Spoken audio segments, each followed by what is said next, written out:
హరే కృష్ణ. హరే కృష్ణ అందరికి. సో ఈరోజు లెవెల్ 3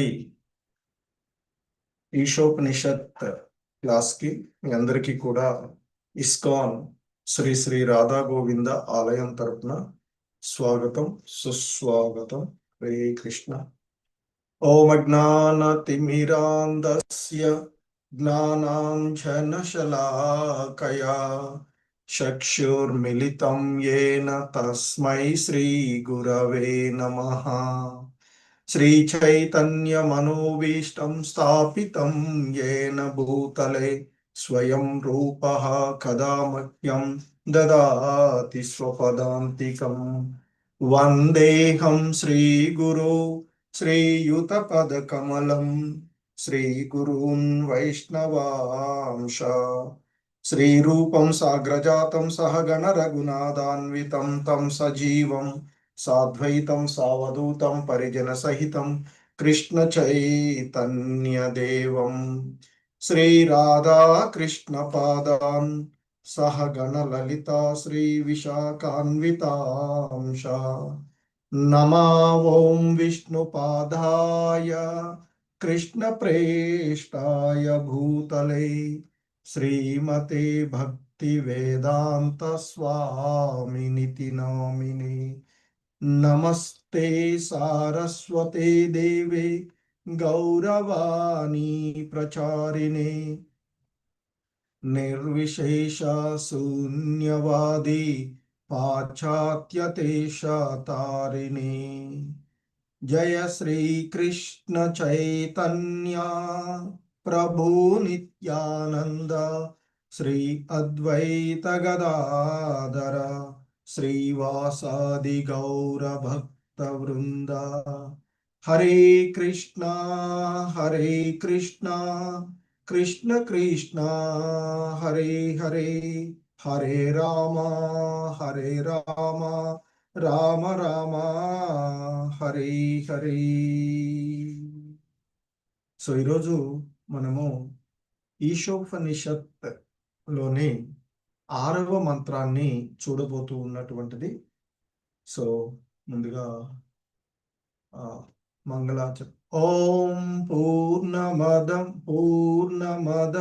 పూర్ణమిదం పూర్ణాత్ పూర్ణముదచ్యతే పూర్ణస్య పూర్ణమాదాయ పూర్ణమేవావశిష్యతే.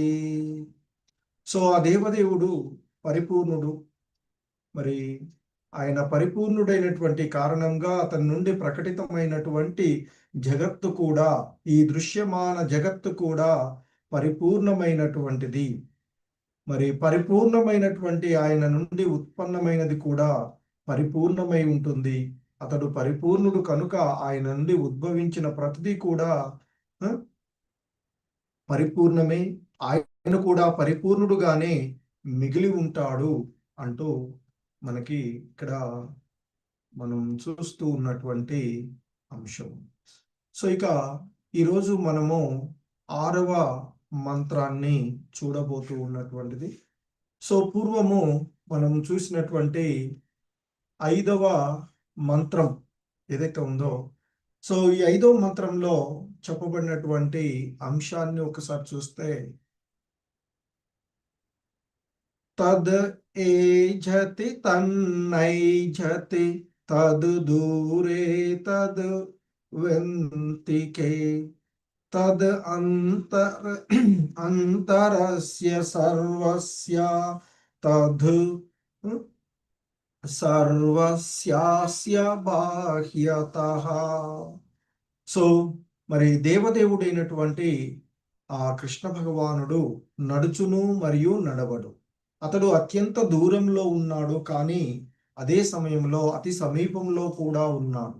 అతడు సమస్తము లోపల ఉన్నాడు, సమస్తమునకు వెలుపల ఉన్నాడు అంటూ ఆ భగవంతుని యొక్క అచింత్య శక్తులు లో కొన్ని దివ్య కర్మలను నిన్నటి 5వ మంత్రంలో మనము చూసినటువంటిది.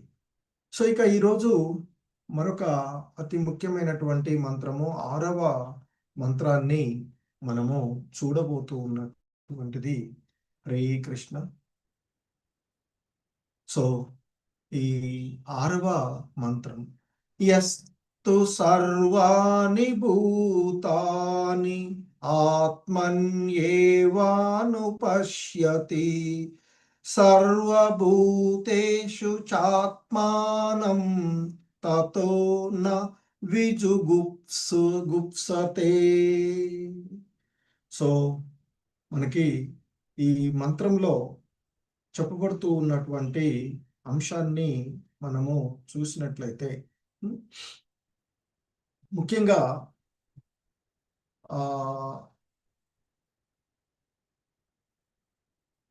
యస్తు సర్వాణి భూతాని.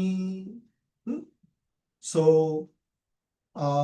ఇక్కడ యస్తు అంటే కానీ ఎవడైతే ఇంతకుముందు చెప్పబడినట్లుగా నడవగలడు, నడవడు, దూరంలో ఉన్నాడు, దగ్గరగా ఉన్నాడు, లోపల ఉన్నాడు, బయట ఉన్నాడు అని చెప్పినటువంటి సందర్భంలో ఎవడైతే యహతు సర్వాణి భూతాని, సర్వాణి అంటే సకలమగు, భూతాని అంటే జీవుల యందు, అంటే సమస్తమైనటువంటి జీవుల యందు భగవానుని సంబంధంలో చూసేటువంటి వాడు. ఇక్కడ యస్తు సర్వాణి భూతాని ఆత్మని అంటూ చెప్తున్నారు. ఇక్కడ ఆత్మని అంటే ఆ భగవంతుని యొక్క సంబంధంలో చూడగలగడం. సో ఏవ ఇక్కడ అనుపశ్యతి, ఆత్మన్యేవ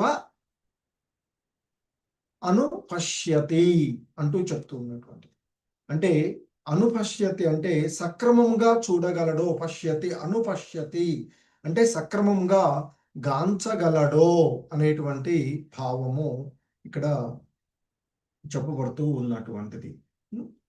సో కనుక ఇక్కడ మనకి ముఖ్యంగా యస్తు సర్వాణి భూతాని ఆత్మన్యేవ అనుపశ్యతి సర్వభూతేషు చ ఆత్మానం తతో న గుప్సతే అంటూ చెప్పబడుతుంది. ఇక్కడ సర్వభూతేషు అంటే ప్రతి జీవుని యందు, ముఖ్యంగా సర్వభూతేషు అంటే ప్రతి జీవుడు, సర్వజీవుల యందు అనేటువంటి భావనతో మనం ఇక్కడ చూస్తూ ఉన్నటువంటిది. అలాగే ఆత్మానం చ, ఆత్మానం చ అంటే మరియు ఆత్మానం అంటే ఆ పరమాత్మను, తతః అంటే అటు పిమ్మట, న విజుగుప్సతే అలాగే ఎవరిని కూడా ద్వేషించకుండా ఉండేటువంటి వాడు. సో ముఖ్యంగా మరి ఈ శ్లోకంలో చెప్పబడుతూ ఉన్నటువంటి అంశంలో యస్తు సర్వాణి భూతాని ఆత్మని ఏవ అనుపశ్యతి సర్వభూతేషు చ ఆత్మానం తతో న విజుగుప్సతే అంటే ఎవరైతే సమస్తమును, అంటే ముఖ్యంగా మనకి ఈ ఈశావాస్య మంత్రం 6 ఏదైతే ఉందో అది చెప్తూ ఉన్నటువంటి ఏంటంటే సమస్త జీవులలోనూ ఆత్మలో సమస్త జీవులను దర్శించేటువంటి వ్యక్తి ద్వేషాన్ని కలిగి ఉండడు. అందుకే ఇక్కడ చెప్తున్నటువంటి సమస్తమును భగవాన్ని సంబంధంలో చూసేవాడు, అలాగే సకల జీవులను ఆ దేవదేవుని అంశలుగా దర్శించేటువంటి వాడు, ఆ పరమ పురుషుని సమస్తమునందు వీక్షించేటువంటి వాడు, దేనిని గాని ఎవ్వరిని గాని ద్వేషించడు. అంటే ఇక్కడ సమదర్శనం మనకు భగవద్గీతలో కూడా చెప్పబడుతూ ఉన్నటువంటి, మరి పండితుడైనటువంటి వాడు, జ్ఞానవంతుడు అయినటువంటి వాడు సర్వజీవుల ఎడ సమత్వ భావంతో ఉంటాడు అని చెప్తున్నది. అంటే సమస్త జీవులలోనూ ఈ దేహాత్మమైనటువంటి భావనతో కాకుండా ఆత్మను, శాశ్వతమైన, నిత్యమైన, సనాతనమైన, దివ్యమైనటువంటి ఆత్మను చూడగలుగుతాడో, అలాగే ఆత్మ భావనలోనే సకల జీవులను ఆ దేవదేవుని యొక్క, ఎందుకంటే భగవద్గీతలో చెప్తారు మమైవాంశో జీవలోకే, ఈ జీవులన్నీ నా యొక్క భిన్న అంశాలు.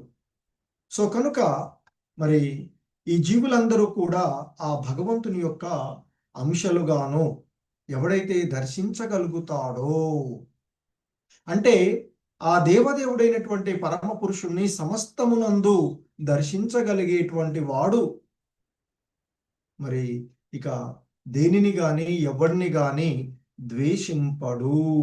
అంటే సమదర్శనం ఉంటాడు, సమత్వ భావంతో, సర్వజీవుల ఎడ సమత్వ భావంతో ఉంటాడు అంటూ చెప్తాం. అంటే ఏంటి మరి సమదర్శనం అంటే, ఇక్కడ శరీరాలను కాకుండా, ఈ బాహ్యమైనటువంటి తొడుగులను కాకుండా ఆత్మను చూడడము. ఎందుకంటే మనకు సాధారణంగా ఏంటి, వీడు మనిషి, వీళ్ళు ఆడవాళ్ళు, వీళ్ళు మగవాళ్ళు, లేకపోతే ఇది జంతువు, ఇది వేరే, ఇది కుక్క, ఇది నక్క, అలా భావనలతో చూస్తుంటాం.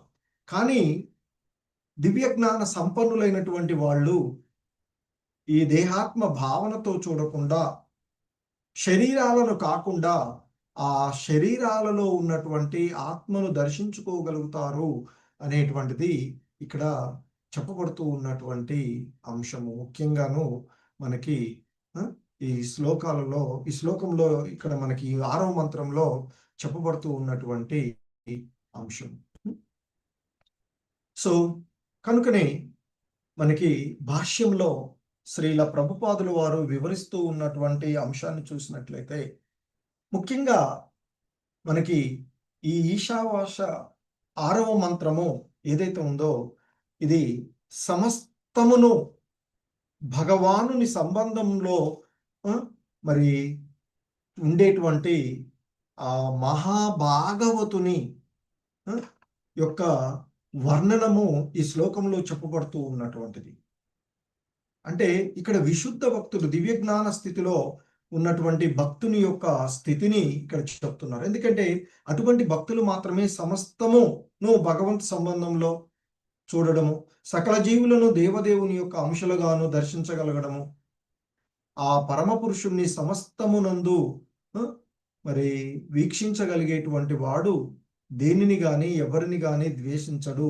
అంటే ఇక్కడ ముఖ్యంగా ఈ మంత్రంలో వివరిస్తూ ఉన్నటువంటిది మహాభాగవతుడు, విశుద్ధ భక్తుడైనటువంటి వాడిని. అంటే భక్తిలో మనకి ఇంతకు ముందు కూడా చెప్పుకున్నట్లుగా రూప గోస్వాములు వారు చెప్పినట్లుగా 3 దశలలో ఉండేటువంటి వాళ్ళు: కనిష్టాధికారి, మధ్యమాధికారి, ఉత్తమాధికారి. సో ఇక్కడ చెప్తూ ఉన్నటువంటిది ఉత్తమాధికారి అయినటువంటి భక్తుని గురించి, అంటే మహాభాగవతులను గురించి చెప్తూ ఉన్నటువంటిదిగా మనము ఇక్కడ గమనించగలిగేటువంటి అంశము. ఎందుకంటే మనకు 3 దశలలో ఉండేటువంటి భక్తులలో ఆ చివరి దశలో ఉండేటువంటి కనిష్టాధికారి అయినటువంటి వాడు ఎవడైతే ఉన్నారో వాళ్ళు తక్కువ అనుభూతిలో, పరతత్వాన్ని గురించినటువంటి భావనలో తక్కువ అనుభవంలో ఉంటాడు అని చెప్తారు. సో వాళ్ళు సాధారణంగా మత విశ్వాసాలను అనుసరిస్తూ ఆలయానికి వెళ్ళడమో, లేదా చర్చికి వెళ్ళడమో, లేదా మసీదుకు వెళ్ళడమో, శాస్త్రాలలో చెప్పబడినటువంటి విషయాలకు అనురక్తులై ఉపాసనం చేస్తూ ఉంటుంటారు.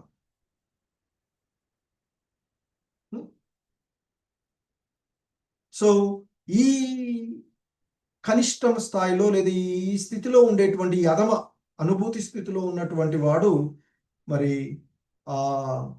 భగవానుడు కేవలము ఆ పూజా స్థానంలోనే ఉంటాడు, వేరొక చోట ఉండడు అనేటువంటి భావనలో ఉండరు. అలాగే మరి భక్తి భావనలో ఎవరు ఏ స్థితులలో ఉన్నారు అనేటువంటి విషయాన్ని నిర్ణయించుకోలేడు. మరి అలాగే భగవద్ అనుభూతి ఎవరికి ఉంది, ఎవరికి లేదు అనేటువంటి విషయాన్ని కూడా అతడు తెలుసుకోలేడు అని చెప్తూ ఉంటుంటారు. సో కాబట్టి ఇక అటువంటి భక్తులు సామాన్య సూత్రాలను పాటిస్తూ ఒక రకమైనటువంటి భక్తి ఇంకొక దానికన్నా ఉత్తమమైనదని భావిస్తూ ఈ విధంగా చేస్తే ఈ లాభం వస్తుంది, ఈ విధంగా చేస్తే ఇది అనేటువంటి ఒక భావనల్లో ఉంటూ మరి ఇక అటువంటి వాళ్ళు సాధారణంగా ఆ భౌతిక పరిధిని దాటి ఆధ్యాత్మిక స్థితిని చేరడానికి ప్రయత్నించేటువంటి లౌకికమైనటువంటి భక్తులుగానే వాళ్ళని చెప్తూ ఉంటుంటారు.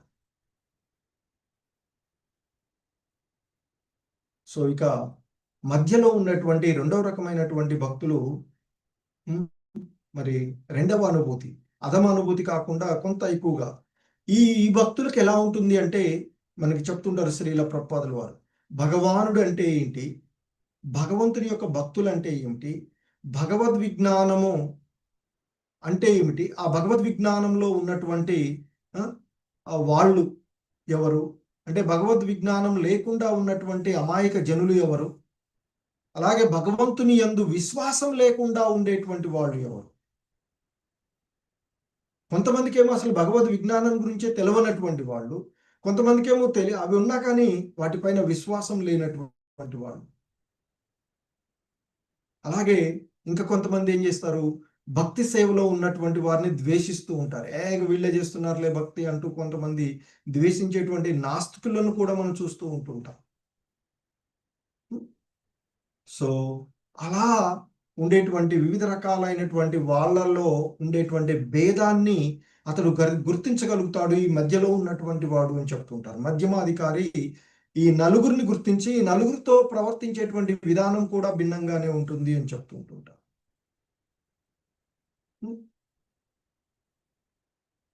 మరి ఇక తాను అంటే తన యొక్క ప్రేమ లక్ష్యంగా తను ఎప్పుడు కూడా ప్రేమ లక్ష్యంగా భావించి ఆ భగవంతుణ్ణి ఆరాధిస్తూ ఉంటుంటాడు. భక్తిలో ఉన్నటువంటి వాళ్ళతో స్నేహం చేస్తూ ఉంటుంటారు. మరి ఒక్కొక్కసారి ఎవరైనా అమాయకమైనటువంటి వాళ్ళు భక్తిలో అంటే వాళ్ళ యొక్క హృదయాలలో ఆ చైతన్యము నిద్రాణంగా ఉన్నట్లయితే, సుప్తావస్థలో ఉన్నట్లయితే అటువంటి వాళ్ళలో భగవత్ ప్రేమను జాగృతం చేయడానికి కూడా ప్రయత్నం చేస్తూ ఉంటుంటారు. అలాగే ఇక కొంతమంది ఏంది, భగవంతుని పేరు చెప్పగానే గేలి చేసేటువంటి వాళ్ళు కూడా ఉంటుంటారు. అటువంటి నాస్తికులకు వీళ్ళు దూరంగా ఉంటారు అని చెప్తుంటారు. వీళ్ళు మధ్యలో ఉండేటువంటి భక్తులు. ఇక మరి ఇవాల్టి ఈ ఈశావాసం ఈశోపనిషత్తులో చెప్పబడుతూ ఉన్నటువంటి శ్లోకాన్ని అనుసరించి వీళ్ళకి పైన ఉన్నటువంటి వాడు ఈ మాధ్యమికాధికారి కంటే కూడా ఉన్నతమైనటువంటి స్థితిలో ఉన్నటువంటి వాడు ఉత్తమాధికారి. ఈ ఉత్తమాధికారి భక్తుడు ఎవరైతే ఉన్నారో అతడు సమస్తమును భగవంతుని యొక్క సంబంధంలోనే చూస్తాడు అని చెప్తారు. భగవత్ సంబంధం ప్రతిదీ కూడా భగవత్ సంబంధంలోనే చూస్తూ ఉంటుంటాడు. సో అటువంటి భక్తులు ఎవరైతే ఉన్నారో వారు నాస్తికుడికి అలాగే ఈ ఆస్తికుడికి మధ్య ఉండేటువంటి భేదభావాన్ని చూపడు. వాడు చూపకుండా అందరూ కూడా భగవంతుని యొక్క అంశలుగానే, అందరినీ కూడా భగవంతుని యొక్క భగవద్ అంశలుగానే చూస్తారు. ఎందుకంటే సాక్షాత్తు భగవంతుడే చెప్పినటువంటి విషయం కనుక. సో అటువంటి వాళ్ళు మనకి భగవద్గీత 5వ అధ్యాయంలోని 18వ శ్లోకంలో చెప్పబడినట్లుగా, హరే కృష్ణ ప్రభుజీస్ మాతాజీస్, ఎవరికైనా ఈ శ్లోకం గుర్తుందా? భగవద్గీత 5వ అధ్యాయంలోని 18వ శ్లోకము, విద్యా వినయ సంపన్నే అనేటువంటి శ్లోకం. ఎవరైనా విద్యా వినయ సంపన్నే బ్రాహ్మణే గవిహస్తిని సునీచైవ పాఠేచ పండిత సమదర్శన. హరి బోల్. హరే కృష్ణ. ఇంకా ఎవరికైనా? విద్యా వినయ సంపన్నే బ్రాహ్మణే గవిహస్తిని సునిచైవ పాఠేచ పండిత సమదర్శన. హరే కృష్ణ. ఇంకా ఎవరికైనా వచ్చి ఉంటే చూడకుండా. హరే కృష్ణ ప్రభుజీ. విద్యా వినయ సంపన్నే బ్రాహ్మణే గవహస్తిని సుని చైవ స్వపాకే పండిత సమదర్శినః. హరే కృష్ణ మాతాజీ, హరే కృష్ణ. ఇంకా ఎవరికైనా ఈ శ్లోకం? ఓకే, హరి ఓం, హరే కృష్ణ అందరికి. సో కనీసం కొంతమంది అయినా ఈ శ్లోకాలను గుర్తుపెట్టుకున్నటువంటి. సో మనకి ఆ ఉత్తమాధికారి అయినటువంటి భక్తులు ఎవరైతే ఉన్నారో, అంటే వాళ్ళనే భగవద్గీతలో శ్రీకృష్ణ భగవానులు వారు చెప్తున్నారు, వినమ్రులైన యోగులు.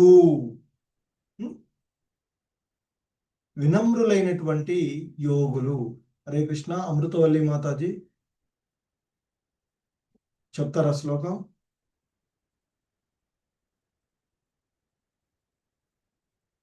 హరే కృష్ణ. సరే. సో ఆ వినమ్రులైనటువంటి యోగులు వారి యొక్క నిజమైనటువంటి జ్ఞాన బలంతో చెప్తుంటారు అక్కడ మనకి. ఎందుకంటే వీళ్ళు వారికి ఉన్నటువంటి నిజమైనటువంటి ఆ యోగులు జ్ఞాన బలంతో ఆస్తికుడిని నాస్తికుని మధ్య భేదాన్ని చూపరు, ఎల్లరినూ భగవంతుని యొక్క అంశలుగాను అపారమైనటువంటి పాండిత్యం కలిగినటువంటి. అందుకే ఇక్కడ మనకి భగవద్గీతలో చెప్తున్నట్టు ఇప్పుడు చెప్పినటువంటి శ్లోకంలో, విద్యా వినయ సంపన్నే బ్రాహ్మణే గవిహస్తిని సునిచైవ స్వపాకేచ పండిత సమదర్శిన అంటూ చెప్పబడినటువంటిది. అంటే ఆ వినమ్రులైనటువంటి యోగులు, అంటే ఆ ఉత్తమాధికారి అయినటువంటి ఆ భక్తులు వారి యొక్క నిజమైనటువంటి జ్ఞాన బలంతో విద్యా వినయాలు ఉన్నటువంటి బ్రాహ్మణుడునైనా, విద్యా వినయ సంపన్నే బ్రాహ్మణే. గవి అంటే ఇక్కడ ఆవును, గవి అంటే గోవుని, గోవు. హస్తిని అంటే ఏనుగుని, సుని అంటే చుని అంటే కుక్క, మరి స్వపాకేచ అంటే చండాలుడు అని చెప్తుంటుంటారు. సో అటువంటి చండాలుడినైనా, మరి సో అంటే కుక్క మాంసం వండుకొని తినేటువంటి ఆ చండాలుడినైనా పండితులైనటువంటి వాడు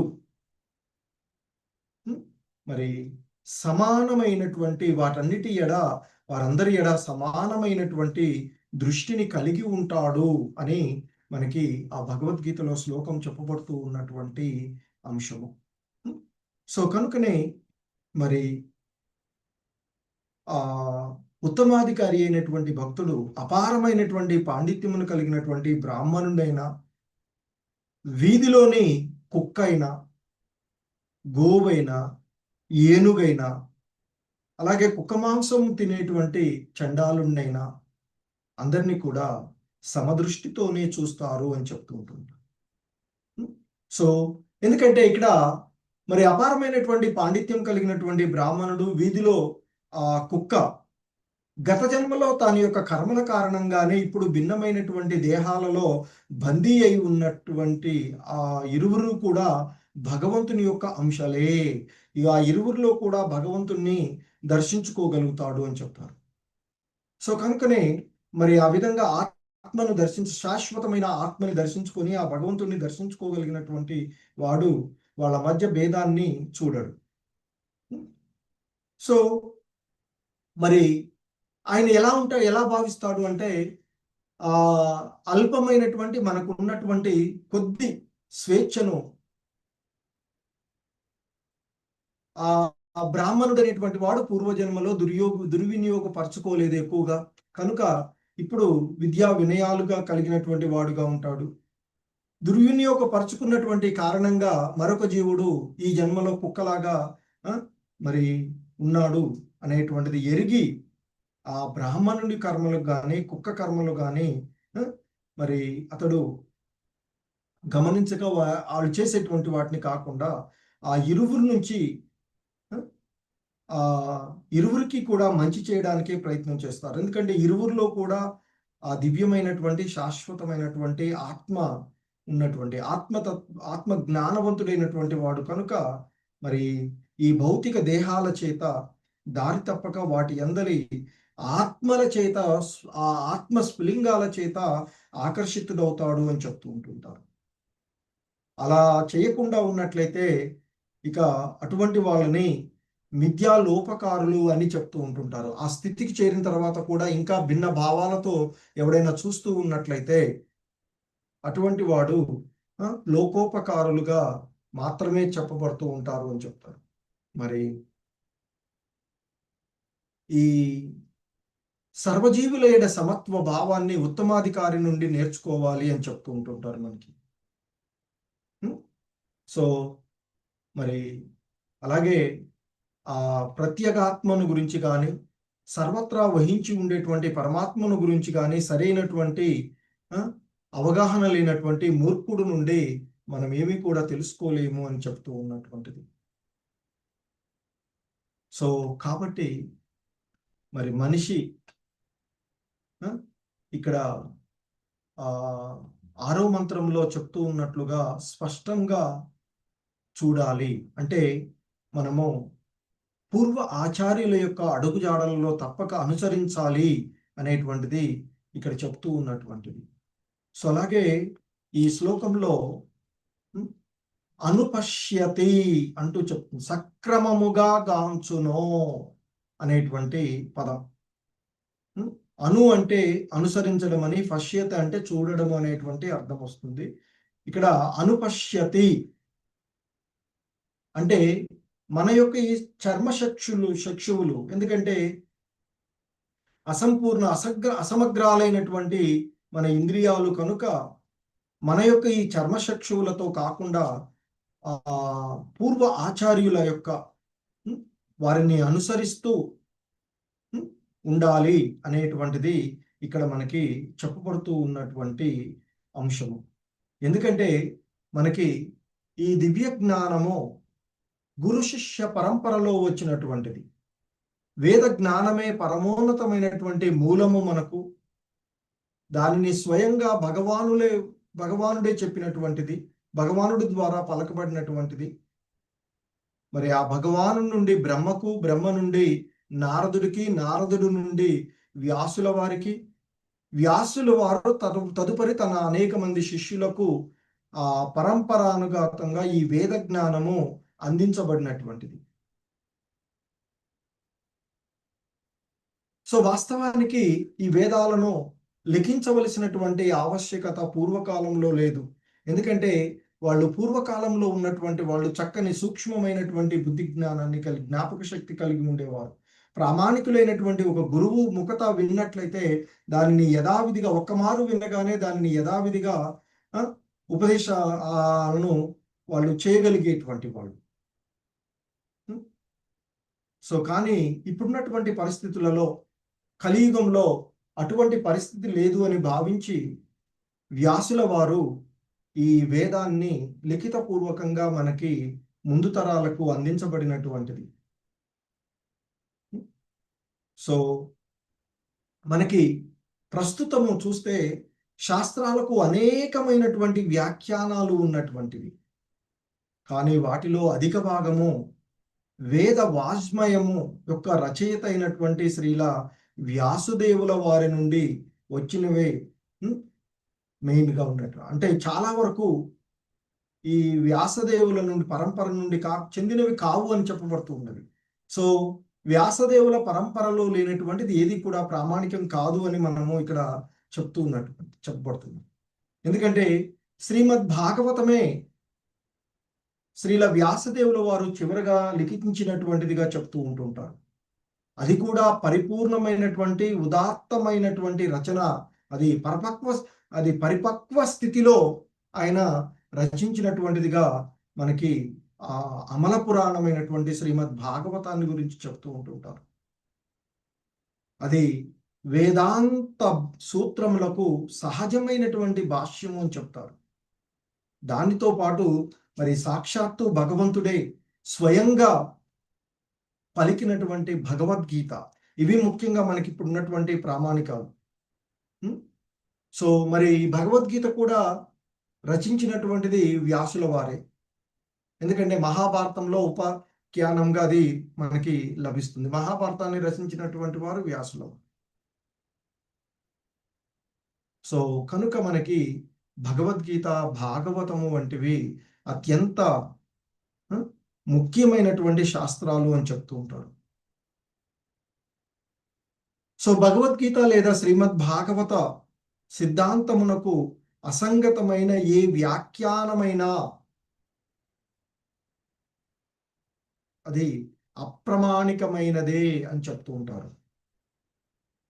ఉపనిషత్తులు, వేదాంత సూత్రాలు, వేదములు, భగవద్గీత, శ్రీమద్ భాగవతము నడుమ పరిపూర్ణమగు ఏకీభావము ఉన్నది అని చెప్తారు. ఇవన్నీ కూడా భగవద్గీత సర్వ ఉపనిషత్తుల యొక్క సారంగా చెప్పబడుతూ ఉండేటువంటిది మనకి.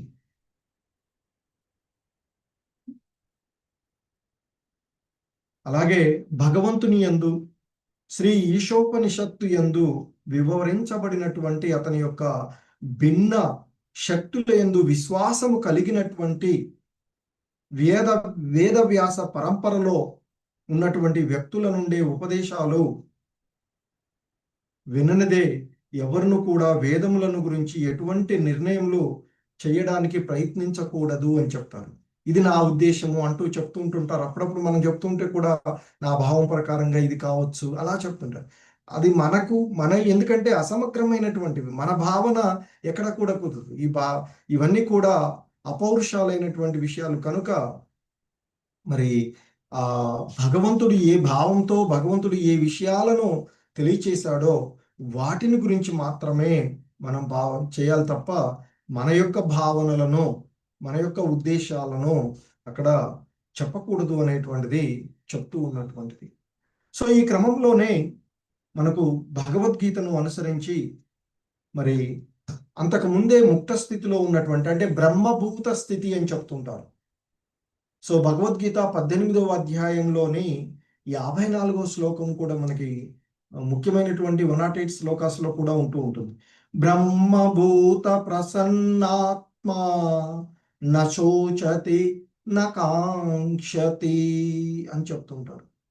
అంటే అంతకు ముందే ముక్త స్థితిలో ఉన్నటువంటి వ్యక్తి బ్రహ్మభూత ప్రసన్నాత్మ, ఆ బ్రహ్మభూతంతో ఏకమైనందువలన పూర్తిగా ఆనందమయుడు. ప్రసన్నాత్మ అంటే పూర్తిగా ఆనందమైనటువంటి స్థితిలో ఉన్నటువంటి వాడు, అంటే పరిపూర్ణమైనటువంటి ఆధ్యాత్మిక ఆనందాన్ని అనుభవించేటువంటి వాడు.